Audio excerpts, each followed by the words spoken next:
अरिहन्ताणं नमो सिद्धाणं नमो वायरियाणं नमो वज्झायाणं नमो लोये सवसाहुणं मङ्गलं भगवान् वीरो मङ्गलं गौतमो गणी मङ्गलं कुन्दकुन्दार्यो जैनधर्मोऽस्तु मङ्गलम् मङ्गलमाङ्गल्यं सर्वकल्याणकारकं प्रधानं सर्वधर्माणां जैनं जयतु शासनम्। तो आज 10 लक्षण परवादिराज है और उसमें 5वां दिन उत्तम सत्य का। तो उत्तम सत्य क्या बस धर्म बना ले तो यही है क्या? तो आज पंडित जी के प्रवचन में आया था उत्तम सत्य धर्म को समझने और समझाने का दिवस है ये। तो आज इसी पर अवसर पर इसी पर्व पर निश्चय व्यवहार की चर्चा काफी प्रासंगिक है। तो कैसे वस्तु के सत्य स्वरूप को कैसे समझे, तो वो नयों के माध्यम से समझा जा सकता है। इसलिए आज हम निश्चय व्यवहार पे चर्चा करेंगे। जैसे सुबह पंडित जी के प्रवचन में आया ही था कि द्रव्य गुण का सत्य और उसको पहचान कर उस रूप परिणमना ही वास्तविक सत्य धर्म है। तो उस द्रव्य गुण और पर्याय के सत्य को कैसे समझा जाए, तो उसको समझने का एकमात्र उपाय मात्र निश्चय व्यवहार को समझना ही है। यदि निश्चय व्यवहार को नहीं समझा गया तो अर्थ का अनर्थ हो जाएगा, निश्चयाभासी हो जाएंगे, व्यवहाराभासी हो जाएंगे, सही स्वरूप तो समझ नहीं पाएंगे, अपितु जो स्वरूप है उसको कुछ ना कुछ उल्टा समझकर कुछ और ही ग्रहण करके अनंत काल तक 4 गति में भ्रमण करेंगे। इसलिए इसका स्वरूप समझना बहुत ही आवश्यक है। तो जैसे गाथा में लिखा ही है छलम न घेतव्यम, तो छल ग्रहण नहीं करना। जो पंडित शाश्वत जी शास्त्री के प्रवचन में आया ही था कि अगर कोई बात कही जा रही है तो उसको अनर्थ लेकर उसका छल ग्रहण नहीं करना। इसलिए नए को समझना बहुत आवश्यक है। तो ये निश्चय व्यवहार, ये नए के भेद है, सभी को ये ज्ञात तो है ही, पर ये बहुत ही कम लोगों को ज्ञात है कि नए आखिर होता क्या है। बस यही कि वक्ता के अभिप्राय को नए कहते हैं। अब पूछा जाए अभिप्राय किसे कहते हैं, तो ये कोई नहीं समझता। तो इसलिए हम सबसे पहले समझते हैं कि आखिर नए का स्वरूप क्या है। तो जो अपना जैन धर्म है, जैसे आया था प्रवचन में ही कि जो अपना जैन धर्म है उसको स्यादमती भी कहा जाता था। क्यों? क्योंकि हम स्यादवाद को मानते हैं और सभी लोग हमें स्यादमती कह के बुलाते थे कि जो हमारा जो जैन धर्म है वो स्याद पद से मुद्रित है और हमारा एक एक आगम ग्रंथ उसमें मात्र किसी भी एक चीज का ग्रहण नहीं किया गया, स्यादवाद से ग्रहण किया गया है। क्योंकि हमने 6 डाले में पढ़ा ही है एकांतवाद दूषित समस्त, कि जो भी ग्रंथ एकांतवाद को मानते हैं वो सभी दूषित है। क्योंकि मात्र एक नए को ग्रहण करने से अर्थ तो पूर्ण ग्रहण होता ही नहीं, अपितु अनर्थ ही ग्रहण होता है। इसलिए जो स्याद पद से मुद्रित परमागम स्वरूप जो शुद्ध ज्ञान है उसका जो भेद है उसको नए कहा जाता है। अब क्योंकि जैसे प्रमाण है वो तो सर्वदेश होता है। अब प्रमाण को सिर्फ जो सर्वदेश जानते हैं वो मात्र केवल ज्ञानी ही जानते हैं। अब हम उसको सर्वदेश तो जानते नहीं, परंतु बहुत कुछ चीजें भी जानते हैं। जैसे ग्रंथ रखा है मेरे सामने, अब मैं ये जान रहा हूँ कि उसके ऊपर एक कवर चढ़ा है। कैसे कवर चढ़ा है? लाल कलर का कवर चढ़ा है। तो जाना है तो मैंने बहुत सारे धर्म, पर कैसे कहा? एक एक करके उन धर्म का वर्णन किया है। अब जाना तो बहुत कुछ, पर एक एक करके कहना। क्यों कहा एक एक करके? क्योंकि वाणी की लचारता है, क्योंकि वाणी में ही इतनी सामर्थ्य नहीं है, वाणी ही इतनी असमर्थ है कि मैं सारे धर्मों का वर्णन, वो भी अल्प धर्म को जानता हूं, मैं अल्प गुणों को जान पा रहा हूं, फिर भी उन अल्प को भी एक साथ नहीं कह पा रहा। ये वाणी की असमर्थता है। इसलिए व्यवहार का स्वरूप समझना, नया का स्वरूप समझना बहुत आवश्यक है। इसलिए जो प्रमाण अर्थात जो होल वस्तु है उसमें से एक पर्टिकुलर पार्ट को कहना ही नए है। और जो प्रमाण होता है वो सर्वग्राही होता है और वो मात्र केवल ज्ञानी ही जानते हैं। हम भी कुछ हद तक कुछ उसका हिस्सा जानते हैं जो नयों के रूप में जानते हैं। और जो अनंत धर्मात्मक वस्तु जो होती है वो बहुत बड़ी बहुत जटिल कही गई है। अब जटिल क्यों कही गई है? बहुत कठिन कही गई है। क्यों? क्योंकि उसका जानना तो आसान है, केवल ज्ञान हो जाए तो उसको जानना तो आसान है, परंतु उसका जो वर्णन है वो एक एक करके ही किया जा सकता है। इसलिए उस वस्तु को जटिल कहा गया है। अगर नयों को नहीं समझा जाएगा तो हम उस वस्तु का सही रूप से विवेचन ही नहीं कर पाएंगे। इसलिए नयों को समझना बहुत आवश्यक है।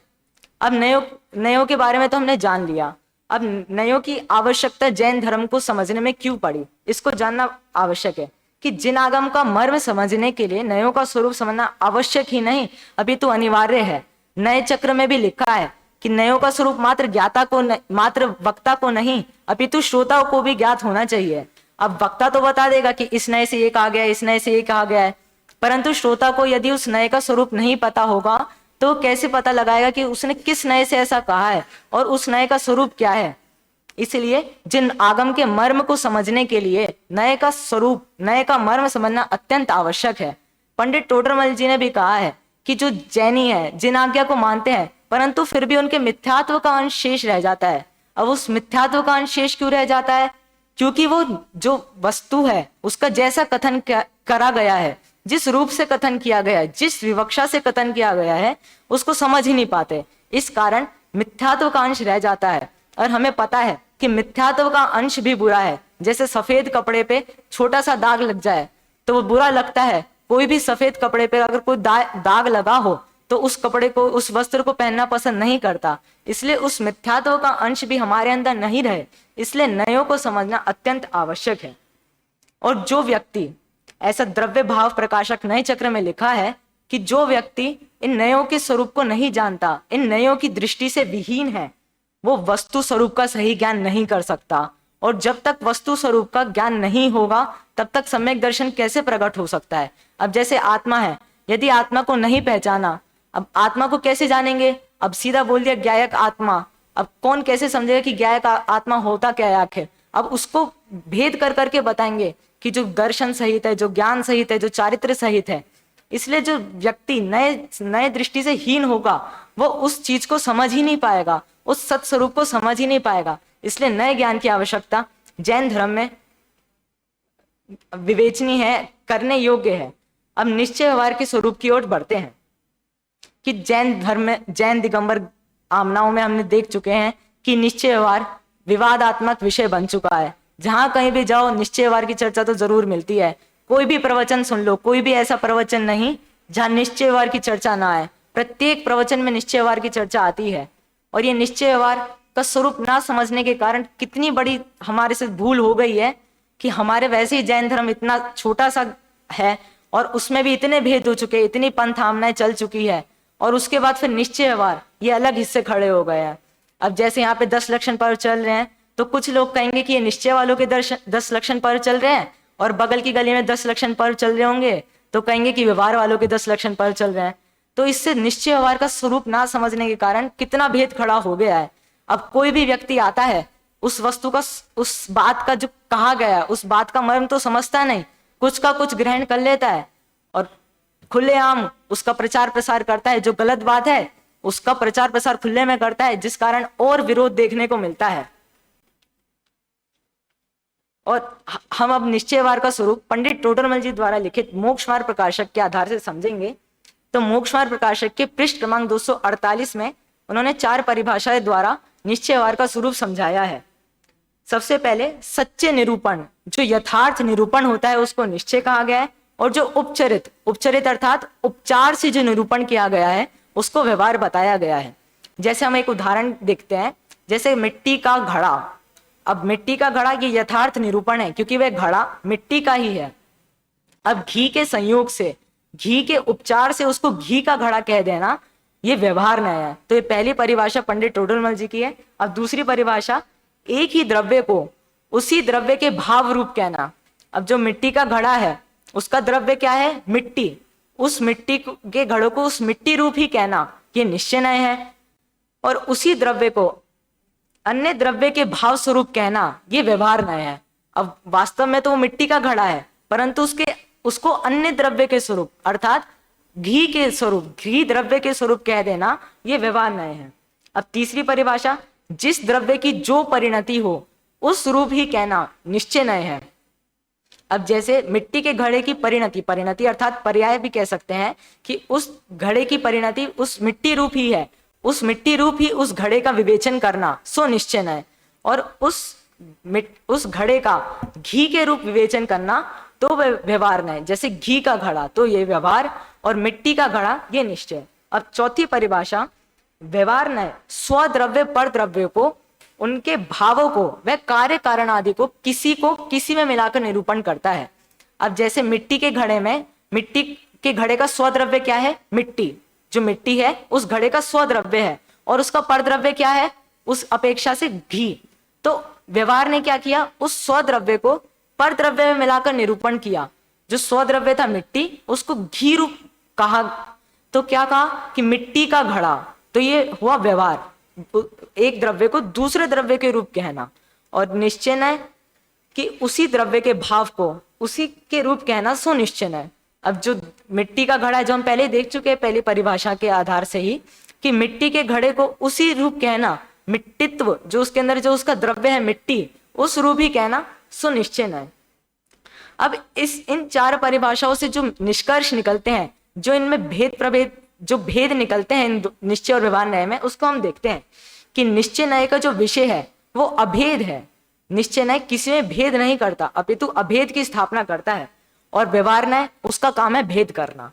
अब बस हम तो यही जानते हैं कि निश्चय न्याय सो अभेद और व्यवहार न्याय अर्थात भेद, परंतु वास्तव में देखा जाए तो व्यवहार न्याय मात्र वस्तु में खंडता उत्पन्न नहीं करता, अपितु दो वस्तुओं को अखंड रूप से भी कहता है। जैसे आत्मा में ज्ञान दर्शन चारित्र गुण कहे गए, तो व्यवहार न्याय, तो इसमें क्या किया हमने? खंड स्थापित किए, खंड खंड करके वस्तु का निरूपण किया। परंतु यदि कहा गया कि मैं मनुष्य पर्याय में हूं, या मैं मनुष्य हूं, तो ये क्या किया गया? देह के संयोग से जीव को मनुष्य कहा गया। तो ये क्या किया? ये भी व्यवहार न्याय का ही कथन है। व्यवहार न्याय ने क्या किया? मात्र खंड ही नहीं किया, अपितु दो, एक स्वद्रव्य और परद्रव्य में अखंडता भी स्थापित करे। तो मात्र और स्वद्रव्य और परद्रव्य में अखंडता भी स्थापित की। तो ये बात विशेष ध्यान देने योग्य है कि व्यवहार मात्र खंड ही नहीं करता, अपितु अखंडता भी स्थापित करता है। जैसे कोई नारकी है, अब हमने कहा वह नारकी है, तो अब नारकी कैसे है? मनुष्य आत्मा तो नारकी होता नहीं, परंतु नारकी शरीर से उस आत्मा को भी नारकी कह देना, अर्थात देह और जीव में अखंडता स्थापित कर देना, एक पना स्थापित कर देना भी व्यवहार न्याय का काम है। ऐसी निश्चय न्याय मात्र अखंडता उत्पन्न नहीं करता। जैसे मैं जीव हूं, तो मैंने दर्शन ज्ञान चारित्र के अलावा मैंने सिर्फ कह दिया अप्रभावी हूं, ध्रुव हूं, तो ये मात्र अखंडता स्थापित नहीं कर रहा, अपितु पर द्रव्य से खंडता भी स्थापित कर रहा है। जैसे हमने नारकी कहा, तो नारकी का किससे कहा? व्यवहार न्याय से। अब नारकी को अब अलग अलग कहूं कि उस नारकी का जो शरीर है वो तो नारकी का है, परंतु जो आत्मा है वह शुद्ध है। तो ये क्या हुआ? निश्चय न्याय ने अखंडता भी स्थापित की। अब हम इसी का ही विशेष विवेचन समय सार की सात्विक गाथा के आधार से भी देख सकते हैं कि सात्विक गाथा का हम पद्यानुवाद का पाठ करेंगे। दृग ज्ञान चारित जीव के है, यह कहा व्यवहार से, ना ज्ञान दर्शन चरण ज्ञायक, शुद्ध है परमार्थ से। तो इसमें क्या कहा गया कि दर्शन, ज्ञान और चरित्र ये जीव के हैं। कैसे कहा गया? ये कहा व्यवहार से, व्यवहार न्याय से ऐसा कहा गया। और ना ज्ञान दर्शन ज्ञायक, कि जो आत्मा है वो ना तो ज्ञान रूप है, ना दर्शन रूप है, ना चरण रूप है, मात्र ज्ञायक है। ये शुद्ध अर्थात शुद्ध न्याय अर्थात परमार्थ से, निश्चय न्याय से कहा गया है। आत्मा तो वास्तविक में ज्ञान आदि गुणों का अखंड पिंड है, परंतु उसको खंड खंड किसने किया? व्यवहार न्याय ने। और इस गाथा में स्पष्ट कर ही दिया गया है कि हमें किसी भी चीज में आत्मा को समझाने के लिए खंडता स्थापित नहीं करनी, अखंडता ही देखनी है। फिर इसी 8वीं गाथा की उत्थानिका में आचार्य ने प्रश्न किया, जब हमें अखंड आत्मा को ही देखना है तो हमने जैन धर्म में, जैन आगम में खंडता क्यों स्थापित की? व्यवहार न्याय का आश्रय आखिर लिया क्यों? तो उस 8वीं गाथा का हम पाठ करेंगे। जणा विसक्कमणज्जो अणज्ज भासम विणा दुगाहेदम, तह व्यवहारेण विणा परमत्थु वदेशण मक्क सक्कम। तो अब इसी गाथा की उत्थानिका में हम देख सकते हैं, तरही परमार्थ एव एकौ वक्तव्य इति चेत। तरही, इसलिए। अब जो प्रश्न पूछा गया 7वीं गाथा के अंत में कि व्यवहार न्याय का आखिर निरूपण क्यों करा गया, उसका ही उत्तर 8वीं गाथा की उत्थानिका में दिया गया तर ही, इसलिए परमार्थ, परमार्थ को एव एकौ, ही एक, अर्थात परमार्थ ही एक विवेचन करने योग्य है। तो क्या कहा गया कि व्यवहार का निरूपण क्यों किया गया है? कि व्यवहार का निरूपण उस परमार्थ का विवेचन करने के लिए किया गया है। अब गाथा का हम शब्दशः अर्थ देखते हैं।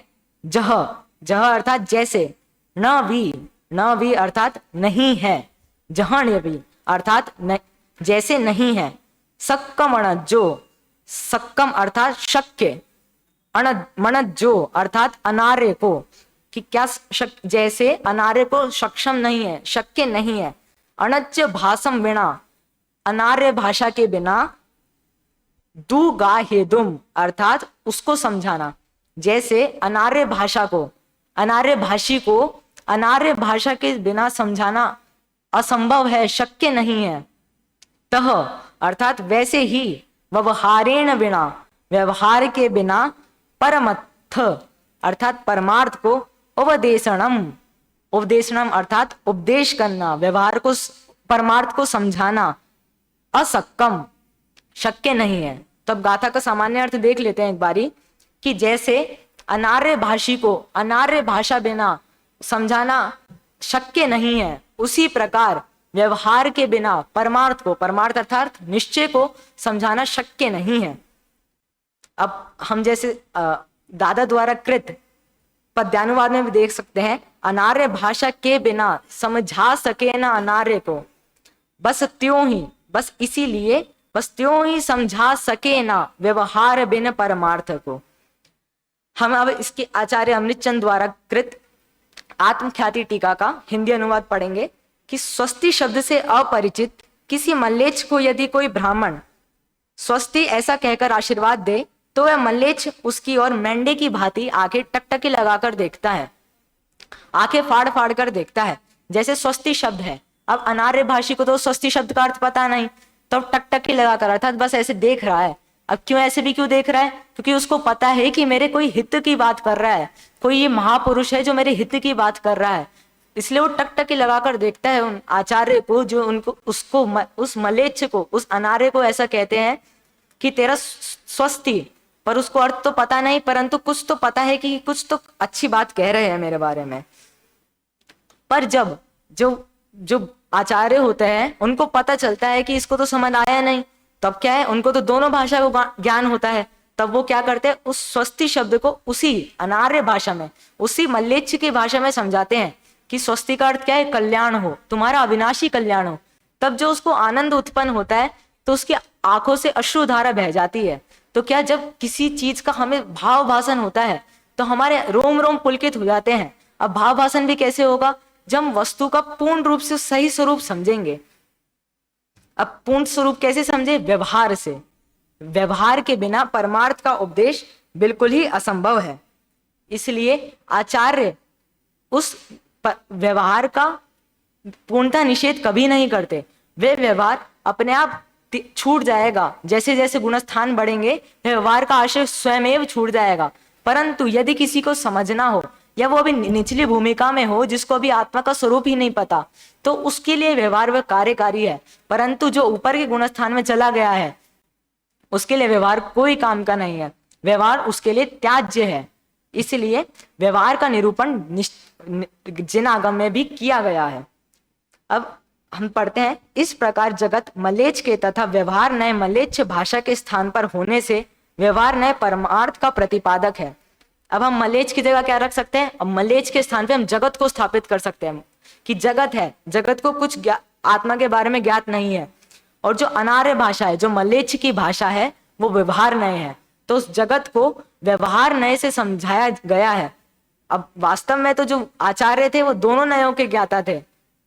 अब उसीलिए उन्होंने क्योंकि जगत को उन्होंने देखा कि इनको पता ही नहीं इसका स्वरूप, इसलिए उन्होंने व्यवहार नय का स्वरूप व्यवहार नय से उस आत्मा का स्वरूप समझाया। इस वचन से व्यवहार नय अनुसरण करने योग्य नहीं है, ऐसा नहीं मानना। कि ऐसा नहीं है कि व्यवहार नय अनुसरण करने योग्य नहीं है, बल्कि निचली भूमिका में तो उसका ही अनुसरण करना पड़ेगा। जब तक आत्मा का स्वरूप नहीं समझेंगे तो कैसे हम उसका आशय लेंगे? आशय ले लेंगे तो अलग ही कुछ किसी और चीज का ये आशय लेंगे, कुछ और ही ग्रहण करेंगे। इसलिए वास्तव में तो परमार्थ ही कार्यकारी है, परंतु उस परमार्थ को समझाने के लिए उस व्यवहार का आश्रय भी जिनागम में लिया जाता है। और ये व्यवहार भी तभी होता है जब निश्चय होता है। जैसे हम देखें कि किसी की बारात जा रही है, अब दूल्हा है और दूल्हे के वजह से वो भीड़, अब दूल्हे के कारण वह भीड़ पीछे बारात संज्ञा पा रही है। अब मान लो दूल्हा ही ना हो, अब बस बारात बारात जा रही है, तो कोई उसको बारात भी नहीं कहता, उसको सिर्फ भीड़ संज्ञा मिलती है। उसी प्रकार निश्चय नय के बिना पर व्यवहार को नहीं कहा जा सकता, अर्थात निश्चय नय को तो एक जगह स्थापित करना ही होगा, क्योंकि निश्चय नय ही एकमात्र उपादेय है। परंतु उस निश्चय नय को समझाने के लिए उस व्यवहार का आश्रय भी जिनागम में लिया गया है। और फिर 7वीं गाथा में आचार्य कुंद कुंद स्पष्ट कर ही देते हैं कि जिस प्रकार अग्नि के उदाहरण से वह स्पष्ट करते हैं कि जिस प्रकार अग्नि के 3 गुण हैं, दाहक, पाचक और प्रकाशक। और अब हम कहें कि दाहक अग्नि ले आओ, अब ऐसा तो संभव नहीं है कि दाहक अग्नि ले आए तो उसमें प्रकाश ना हो। तो इसलिए कि अग्नि तो एक ही है, परंतु उसको खंड खंड करके कैसा कहा गया कि दाहक अर्थात जलाने वाली, पाचक अर्थात पचाने वाली, जो हमारी जठराग्नि है उसको पाचक अग्नि भी कहा जाता है, और प्रकाशक अर्थात प्रकाश करने वाली। अब हमने कहा पाचक अग्नि ले आओ, अब कैसे ले आए? अब जो अग्नि होंगी उसमें 3 गुण ही पाए जाएंगे। वो अग्नि तो अखंड द्रव्य था, परंतु उसको खंड खंड करके बताया गया।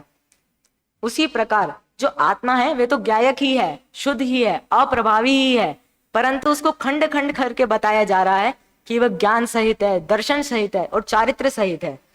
और ऐसा नहीं मान लेना कि अब ज्ञान आत्मा अलग है, दर्शन आत्मा अलग है, चारित्र आत्मा अलग है। जैसे तत्वार सूत्र की क्लास में भैया समझा ही रहे हैं कि सम्यक दर्शन ज्ञान चारित्राणि मोक्ष मार्ग, इस सूत्र की व्याख्या वो कर ही रहे हैं। तो एक आत्मा के आश्रय से कि वो आत्मा एक ही है, परंतु उसको खंड खंड करके दर्शन रूप, ज्ञान रूप और चारित्र रूप समझाया जा रहा है कि एक के आश्रय से ही सब हो जाएगा। अर्थात आत्मा तो एक ही है, परंतु उसको भेद भेद करके खंड खंड करके बताया जा रहा है। और इस निश्चय व्यवहार को अगर हमने समझ लिया तो उसका प्रयोग करना भी हमें भली भांति आना चाहिए। जैसे पुरुषार्थ सिद्धि उपाय के 225वीं गाथा के प्रवचन हुए थे, उसमें एकेना कर्षन्ति श्लथयन्ति वस्तु तत्व मित्रेण, जैसे गोपी का उदाहरण दिया था कि वो एक टाइम पे तो एक रस्सी को टाइट से खींचती है और एक रस्सी को ढीला छोड़ती है। उसी प्रकार हमें एक नए से जब बात करें तो पहले एक नए को मुख्य करेंगे, और जब व्यवहार से बात करेंगे तो व्यवहार नए को मुख्य करेंगे, और निश्चय नए से बात करेंगे तो निश्चय नए को तो मुख्य करेंगे, परंतु व्यवहार नए को गौण करेंगे। एकेन आकर्षन्ति, एकेन आकर्षन्ति अर्थात एक नए से खींचना और दूसरे नए से उसको ढीला छोड़ना। निश्चय से अगर खींचेंगे अर्थात निश्चय से निरूपण करेंगे तो व्यवहार को गौण करना पड़ेगा, और अगर व्यवहार से निरूपण करेंगे तो निश्चय को गौण करना पड़ेगा। परंतु यहाँ गलत हमें ग्रहण नहीं करना है कि अगर हम व्यवहार का निरूपण कर रहे हैं तो निश्चय खत्म हो जाएगा, ऐसा बिल्कुल नहीं है। वो व्यवहार भी वास्तव में निश्चय का ही प्रतिपादन करेगा, मात्र वहां पे गौणता होगी, उस निश्चय नय की मात्र वहां पे गौणता होगी। इसीलिए एकेन आकर्षन्ति श्लथयन्ति वस्तु तत्व मित्रेण, क्योंकि वस्तु का जो स्वरूप है वो तो अनेकांतात्मक है, इसलिए उस अनेकांतात्मक वस्तु को हमें विभिन्न नयों के माध्यम से जानना पड़ेगा। इस प्रकार आज के प्रवचन थे। जय जिनेन्द्र।